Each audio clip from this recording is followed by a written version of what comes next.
Ruth, capítulo número 4, quantos acharam, digam amém. Boaz subiu à porta da cidade e assentou-se ali. Eis que o resgatador de que Boaz havia falado ia passando. Então lhe disse: ó fulano, chega-te para aqui e assenta-te. Ele se virou e se assentou.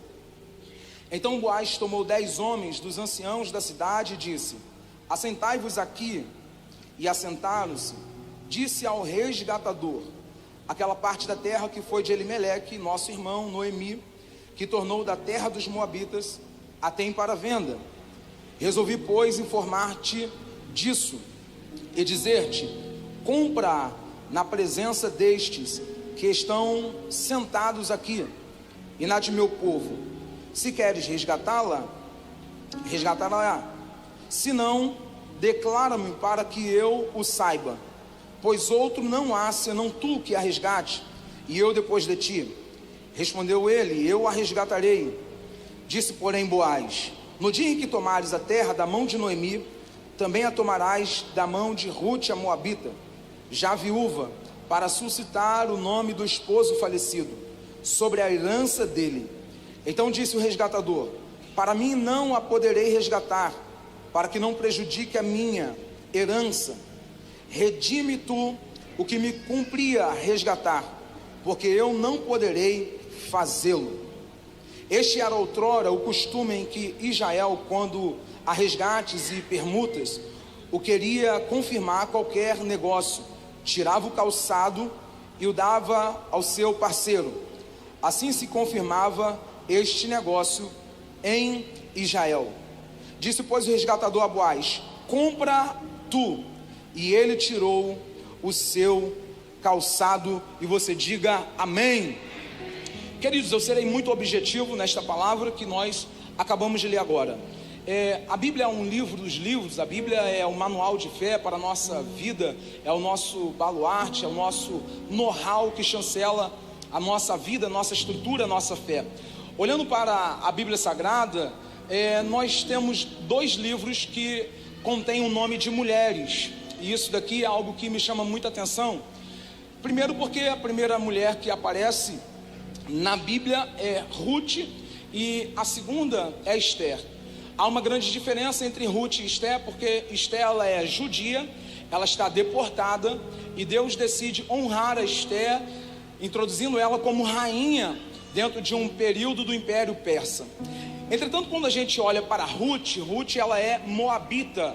Olhando para Ruth moabita, nós estamos olhando para os gentios.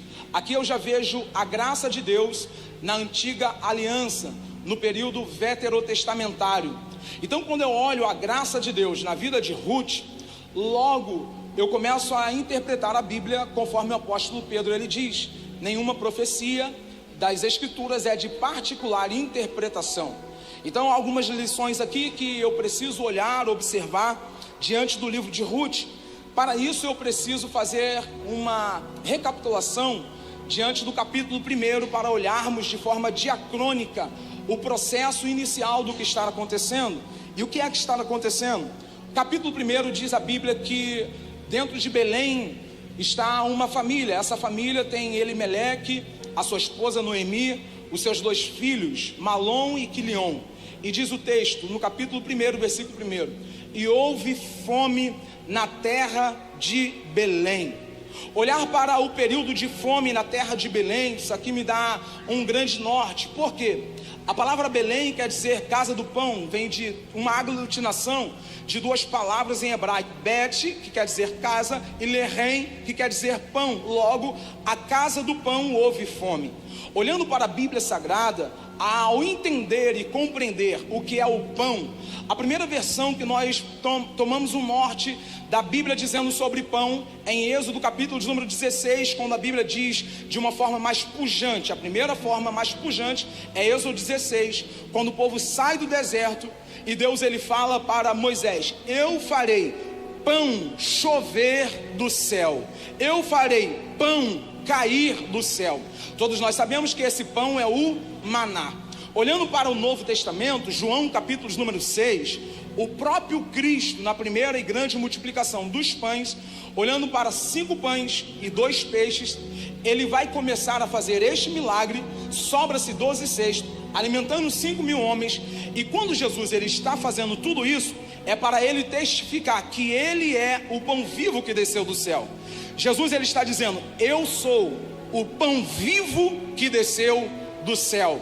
Logo, quando Jesus fala que ele é o pão vivo que desceu do céu, ele está dizendo para os discípulos, para os apóstolos, para os seguidores, para a multidão: aonde o pão está presente, aonde Cristo está presente, pode haver momentos de crise, pode haver momentos de escassez, pode haver momentos de fracasso, pode haver. É por isso que Jesus ele fala que no mundo tereis aflições. Mas quando Jesus ele está presente, ele está revelando que a ausência de provisão, ausência de pão, ausência de recurso não é motivo para distanciar-se dele.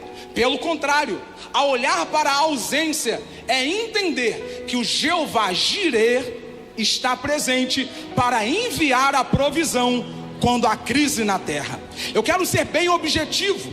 Tem pessoas que estão aqui nessa noite e podem estar num momento de escassez, num momento de crise, num momento de fracasso talvez, nos olhos naturais. Mas o meu Deus me trouxe hoje aqui para dizer uma palavra: o provedor está na tua vida. O provedor está sobre a tua cabeça. O provedor está sobre a tua casa. Quem mora em Beth-Helém, quem mora em Belém, sabe que não estar aqui porque a porta estará aberta, porque a conta está gorda, porque haverá momentos que a conta vai estar baixa, haverá momentos que a tua enfermidade vai estar se agravando, haverá momentos que você vai viver crise. Mas uma coisa é certa, como Jó ele vai dizer: eu sei em quem eu tenho crido, eu sei que o meu Redentor ele vive e que ele se levantará. Eu vim trazer uma palavra de ânimo sobre a tua vida. O teu Deus não chega atrasado, não falha, não mente. E eu quero liberar uma palavra: se prepare, porque quando tudo acabar aqui na terra, se necessário ele abre as janelas dos céus para enviar provisão. Eu estou pregando para alguém que pode estar vivendo um momento contraditório, mas o meu Deus está dizendo: eu sou teu recurso, eu sou o teu pão, eu sou o teu pai, eu sou o teu abrigo, eu sou da tua.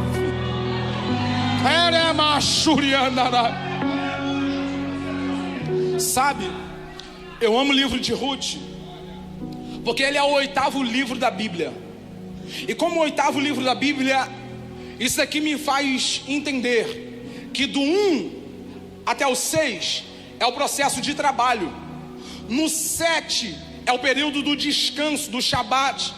Só que no 8, nenhum texto forma o 8 olhando de forma natural e de forma espiritual. É o início de um novo ciclo. Por exemplo, nós brasileiros ocidentais, nós começamos a contar o dia a partir do domingo. Então de domingo até sábado são 7 dias. Quando chega o próximo domingo, é o primeiro dia da semana novamente. Então se eu estou olhando para o 8º livro da Bíblia, é Deus falando: esse daqui é o marco para um recomeço de uma história extraordinária. Até o dia 7 pode parecer que para você já havia acabado a solução, já havia acabado o recurso, já havia acabado a direção. Deus ele está falando: tu pensou que acabou, tu pensou que não tinha mais jeito, tu jogou a toalha branca, tu levantou a bandeira para falar: vou sair. Mas o meu Deus me trouxe hoje aqui para dizer: é tempo de recomeçar. Eu vim ministrar uma palavra. Não era o teu fim, não era o fim da tua casa, não é o fim da tua família, não é o fim do teu casamento, não é o fim da tua chamada, não é o fim do teu ministério, não é o fim da tua empresa, não é o fim dos teus negócios. Deus me vai dar uma palavra. Se prepare para o recomeço, se prepare para uma nova história, se prepare para um novo ciclo. Eu queria que alguém nos céus abertos pegasse esta palavra. Chegou o tempo de uma nova estação. Precalasse. Você pode dizer para 3 pessoas: se prepare, chegou o tempo do recomeço, chegou o tempo de uma nova estação, chegou o tempo de um novo ciclo. Parecia que estava acabado, Deus ele fala: começa de novo. Parecia que já se esgotou a força, Deus ele fala: começa de novo. Você já tentou de tudo, Deus está falando: começa de novo. Chegou a hora, se levanta, reaja, vai para cima, vamos para frente. É tempo de recomeço.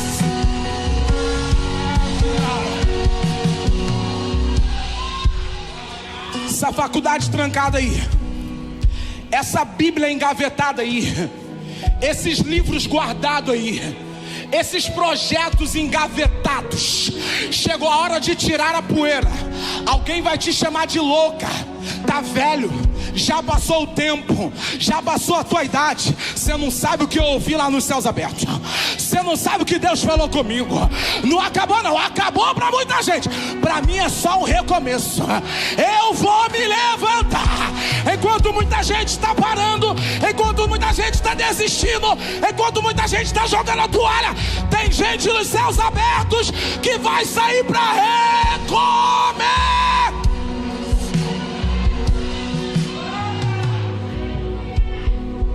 Entenda, o processo de recomeço não é fácil. Por quê? Porque quando eu olho para este período, Elimeleque, ele desce para Moabe. Salmos de número 108 diz que Moabe é a bacia de lavar pé de Deus. Deus ele falando: Moabe é a minha bacia de lavar os pés. Salmo de número 60 diz o seguinte: Moabe é o meu lixão. Na nova linguagem de hoje fala: Moabe é o meu lixão, aonde eu lavo os meus pés. Entenda, gente, ele mora em Belém. Belém é Israel. Nós estamos falando de um período unificado. E ele decide, eu estou falando que ele decide. Ele não orou, ele não consultou a família, ele não consultou a esposa, não, ele não consultou o sacerdote. Ele decide, pelo processo de decisão, ele decide ir para Moabe. Gente, ele é efraimita. De Efraim ele poderia ir para Benjamim, Dan, Gade, Azé, Naphtali, Judá, para todo lugar. Só que ele decide ir para Moabe. Qual é a origem de Moabe? A origem de Moabe é quando Sodoma e Gomorra chega diante de Deus como abominação. E Deus ele fala: eu vou destruir Sodoma e Gomorra. Ao falar de Sodoma, o termo sodomia é originado de tudo que há de imoralidade, de tudo que há de perversidão, de tudo que há de prostituição, de tudo que há de libertinagem. Então é alguém que está morando na casa do pão, na casa da provisão, e decide, o texto diz, peregrinar. Sabe o que é peregrinar? É dar uma volta. É sair uma noite só para resfriar a cabeça. É sair um final de semana só para tomar um gelo. É só uma chopada. É só uma carreata. É só levar uma bolsa. É só trabalhar um pouco na boca. É só se misturar no tráfico. É só uma noite no motel. É só peregrinar. Tinha tanto tempo e agora tem alguém que vai dar desculpa. Mas eu me entristeci em Belém. Mas você não sabe o que eu ouvi em Belém. Mas me magoaram em Belém. Mas eu fiquei na prova. Foi só entrar para a igreja, a porta fechou. Foi só entrar para a igreja, as coisas apertaram.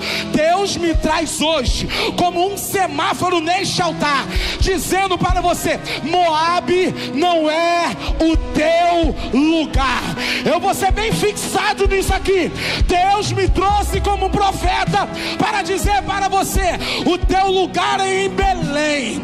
Pode ter pão, estou em Belém. Sem pão, em Belém. Porta aberta, em Belém. Porta fechada, em Belém. Casamento na bênção, em Belém. Casamento na crise, em Belém. Filho na presença, em Belém. Filho nas drogas, em Belém. Eu não negocio os meus valores diz: Moabe não é o lugar de eu pisar. Eu não vou pisar nesse lixão. Eu não vou me contaminar. Eu não vou me corromper. Eu sou de Belém.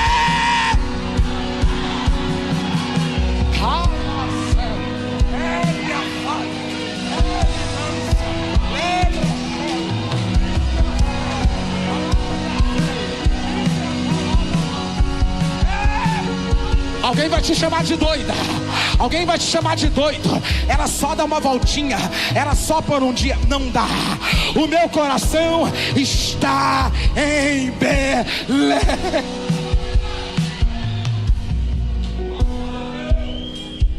Ele desce para Moabe. E esse daqui é o período dos juízes. No período dos juízes de Israel, o texto que mais aparece é: e cada um fazia o que agradava aos seus próprios olhos. É mais ou menos assim, ó: ninguém me manda, ninguém tem nada a ver com a minha vida, me deixa, eu sou dono do meu nariz, já sou maior de idade, já sou vacinado, eu sou independente, comecei meu negócio do zero. Você não sabe o que eu passei, porque ele é efraimita. Mesmo o lugar havendo crise, ele deveria ter alguma reserva, mas ele decide ir para Moabe. Agora olha o que diz Romanos: o salário do pecado é a morte.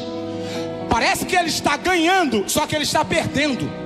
É a falsa ilusão, é uma cortina de fumaça, tentando esconder que ele estava no melhor lugar, decidindo ir para o lugar da morte.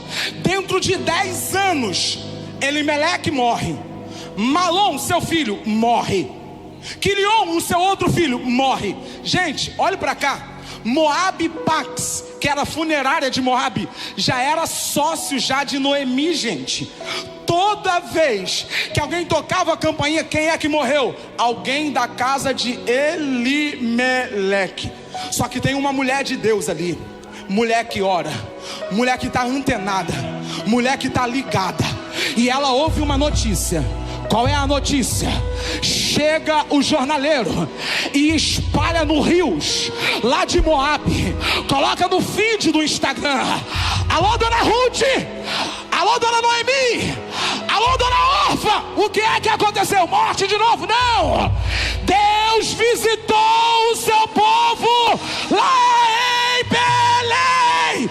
Eu quero liberar uma palavra: a morte está paralisando hoje, e Deus está cancelando a notícia de desgraça, e está falando: vou visitar tua casa, vou visitar teu lar, vou visitar tua família, vou visitar teu esposo, vou visitar teus filhos. Quando Deus decide visitar alguém, não é para tomar café com rosquinha Mabel, não. Quando Deus decide visitar alguém, é para mudar a história. Deus visitou Abraão e Sara teve um filho. Deus visitou a Noé e cessou o dilúvio. Deus visitou a Ana e Ana teve filho. Quando Deus visitou Manoá, nasceu Sansão. Quando Deus visitou Gideão, levantou um valente. Deus está falando: vou visitar. Deus vai. Alguém precisa reagir. A visita do Eterno está sobre os céus abertos nesta noite. Recebe a graça dele aí, recebe a glória dele aí, recebe a presença dele aí. E Deus visitou o céu. Como é que mudou? Deus visitou. Deus visitou. Eu quero encerrar dentro do tempo. Ser fiel à mensagem. Escute. Ruth, Noemi e Orfa vão regressar para Belém. Só que Noemi, por bom senso, ela fala o seguinte: fica, porque eu não tenho filhos, e se eles nascessem agora, vocês não esperariam o tempo dele crescer para se casar com eles. Interessante que Orfa e Ruth ouvem a mesma sentença. Só que quando elas ouvem a mesma sentença, inicialmente as duas tomam a mesma posição. Elas falam: nós iremos juntas. Só que quando Ruth e Orfa ouvem a mesma sentença pela segunda vez, Orfa beija abraça e vai embora. Entretanto, Ruth, ela fica e fala: o teu povo é o meu povo, o teu Deus é o meu Deus, para onde tu fores, eu irei. Deixa de ser iludida, boba.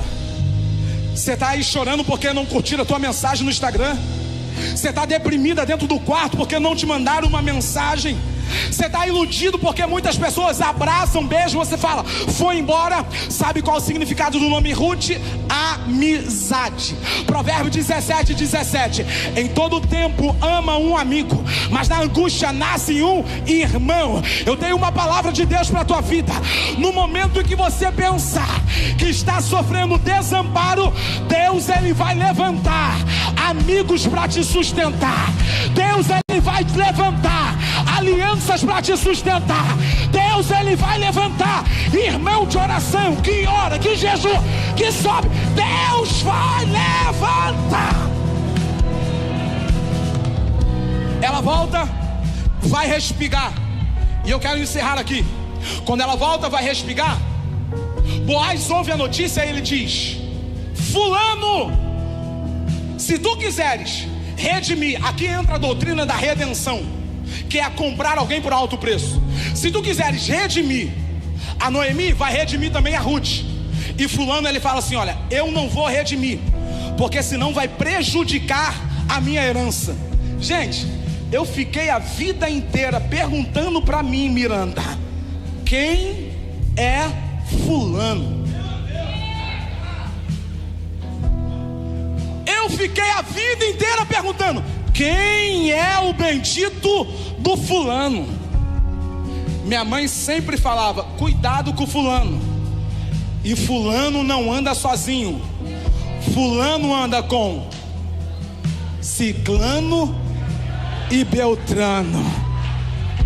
É o trio parada dura. Quem é fulano? Fulano é aquele que só anda acompanhado com ciclano e com beltrano. Só que o fulano, a Bíblia tem 1189 capítulos, mais de 31 mil versículos. O nome dele, a Bíblia é inspirada, revelada pelo Espírito Santo. Certamente o autor sabia quem era fulano, sim ou não? Sim ou não? Só que o autor, ele faz questão de pegar quem poderia ajudar e não ajudou, quem poderia indicar e não indicou, quem poderia mencionar o nome na mesa e não mencionou, quem poderia se associar e não associou, quem poderia contribuir e não contribuiu, quem poderia apoiar e não apoiou. E ele está falando, o nome eu sei, mas para não ficar registrado na história, a partir de hoje, o teu nome é fulano. Não, eu precisava terminar a mensagem aqui, porque você está sem dormir, você está aqui entrando em crise de ansiedade por causa de fulano. Você viaja e fulano está contigo na viagem, você vai dormir e fulano está contigo no travesseiro, você sai para trabalhar e fulano está contigo dentro do carro. Deus hoje, Ele está falando, fulano não será quem vai definir a tua história. Eu quero pregar com autoridade. Se fulano acha que você será refém da ajuda e de suas migalhas, que fulano guarde a viola dentro do saco, porque se fulano não ajudar, Deus já levantou Boaz. Se fulano não fizer, Deus já levantou Boaz. Se fulano não falar o teu nome, Deus já levantou Boaz. Eu vim ministrar uma profecia nos céus abertos. Não era o teu fim. Deus já levantou alguém para dividir a tua história. Será marcada pelo alvo de Deus.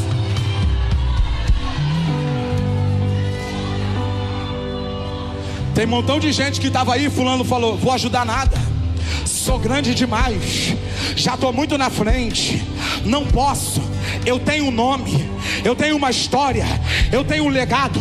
E quando eu olho para Boaz, Boaz é o tipo de Cristo. Sabe o que é o tipo de Cristo?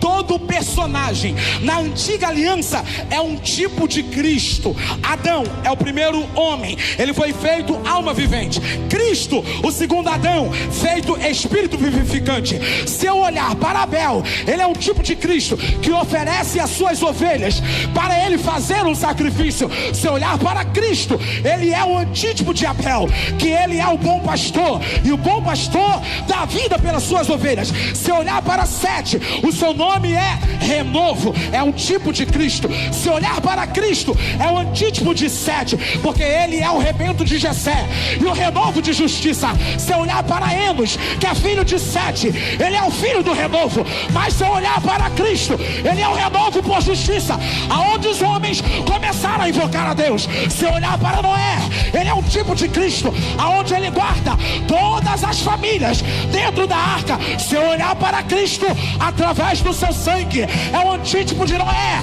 que salvou toda a humanidade através da cruz do Calvário. Se eu olhar para Sansão, ele é um tipo de Cristo, o seu nome é pequeno sol, mas se eu olho para Cristo, ele é o sol da justiça, o antítipo de Sansão. Se eu olhar para Oséias, o seu nome é salvação, mas se eu olho para Cristo, ele é a salvação. Se eu olhar para Josué, a salvação vem do Senhor.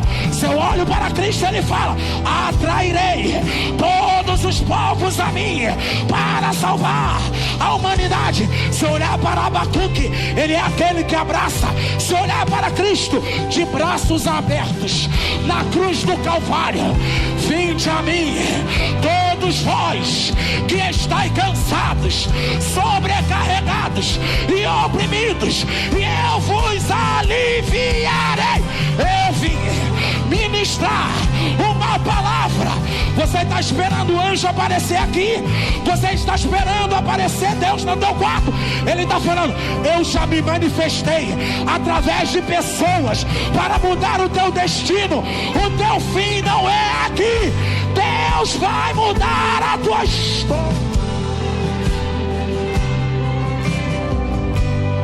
Oh, deixa eu liberar uma palavra. 5 mulheres aparecem na genealogia de Jesus Cristo. Quantas mulheres? 5. Nenhuma delas mereciam. Se olhar para Tamar, casou-se com Judá. Se eu olhar para Raabe, era prostituta. Se eu olhar para Noemi, ela era alguém que estava distanciada, e através dela Ruth apareceu para entrar na genealogia. Se eu olhar para Betsaba, ela cometeu um adultério, mas ela entrou. Se eu olho para Maria, ela é virgem e entra para a promessa. Alguém está olhando para Ruth e está falando: não vai dar em nada, não vai ter sucesso, não vai chegar muito longe. Fulano está apostando todas as fichas, falando que você não vai chegar. Mas Deus olhou do céu e ele decidiu dizer: quem é o homem para intentar contra aquele que eu decidi abençoar? Se Deus decidiu te abençoar, o teu pai não te amaldiçoa, macumba não te amaldiçoa, olho grande não amaldiçoa. Deus está falando: se prepare para uma nova história, se prepare, você vai além.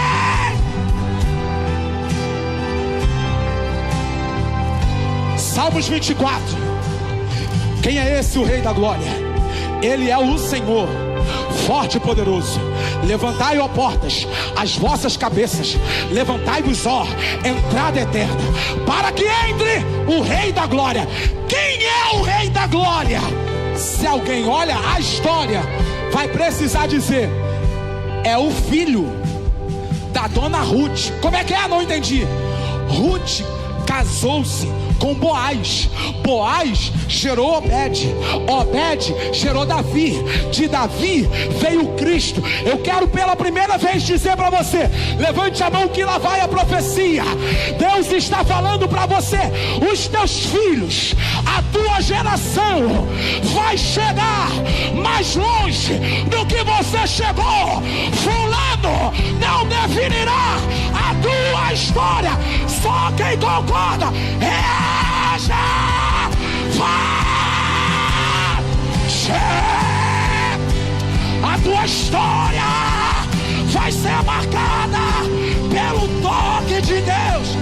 Diga para 5 pessoas: nós vamos mais longe, nós vamos além, nós vamos romper, nós vamos avançar. Tu vai explodir, Deus vai soprar o teu nome. Se prepara, fulano não define a tua história. Kalashandorebe, Delemaratalamassui. Há uma graça de Deus aqui, destravando sentenças, destravando palavras, destravando laudos, destravando vidas, destravando destino. Deus ainda falando: tu vai mais longe, tu vai